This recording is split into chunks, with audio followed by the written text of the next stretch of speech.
দুই ছেলের সাথে কেক কাটলো শাকিব খান। 28শে মার্চ শাকিব খানের জন্মদিন গেছে। শাকিব খানের ছেলে যেহেতু দুইটা, দুই ঘরে, এই জন্যে আলাদা আলাদাভাবে কেক কাটতে হয়। প্রথম কাটছে বড় ছেলে আব্রাহাম খান জয়ের সাথে, তারপরে কাটছে ছোট ছেলে শেজাদ খান বীরের সাথে। শাকিব খান পড়ে গেছে একটা মাইনকাসি পায়। দুই ঘরে দুইটা ছেলে হয়ে একটা মাইনকাসি পায় পড়ে গেছে। দুইটার সাথে আলাদা আলাদাভাবে সময় দিতে হয়। এইটাকে দিলে ওইটাই বেজার, ওইটাকে দিলে এইটাই বেজার। এই জন্যে দুইজনকেই টাইম দিতে হয়, দুইজনের সাথেই সময় পাস করতে হয়, দুইজনকেই আদর যত্ন করতে হয়।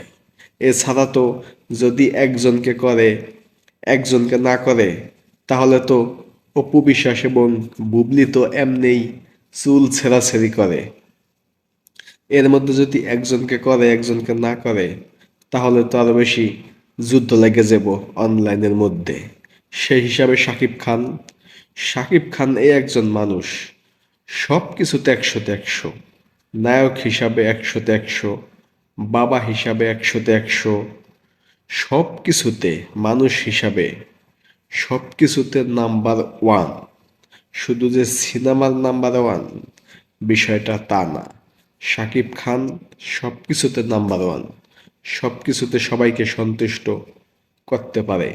সিনেমা বানিয়ে দর্শকদের সন্তুষ্ট করে এবং দুই ছেলে দুই ছেলেকে সময় দিয়ে দুই ছেলেকেও সন্তুষ্ট করে।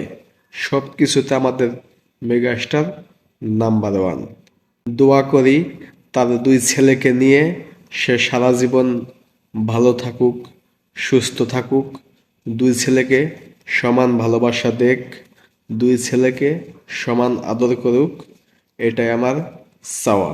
মেগাস্টার শাকিব খান।